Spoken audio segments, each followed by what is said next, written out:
সুখবর দিলেন বলিউডের তারকা দম্পতি রাজকুমার রাও ও পত্রলেখা। 15 নভেম্বর রাজকুমার পত্রলেখার বিবাহবার্ষিকী। 4 বছর পূর্ণ হলো তাদের দাম্পত্যের। এই দিনেই তাদের ঘরে এলো নতুন অতিথি।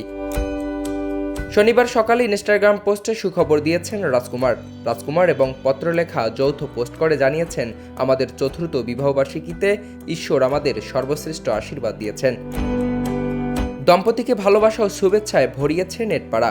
বরুণ ধাওয়ান মন্তব্য করেছেন, welcome to the club guys. Sonam Kapoor, Neha Dhupia, Bharti Singh, Anil কাপুররাও জানিয়েছেন শুভেচ্ছা। 2021 সালের নভেম্বর মাসের এই দিনে পত্রলেখার সঙ্গে 7 পাকে বাধা পড়েন বলিউড অভিনেতা রাজকুমার। চণ্ডীগড়ের কাছের বন্ধু আর পরিবারের উপস্থিতিতে বসেছিলেন বিয়ের আসর। পত্রলেখার ওড়নায় বাংলায় লেখা ছিল, আমার পরাণ ভরা ভালোবাসা আমি তোমায় সমর্পণ করলাম।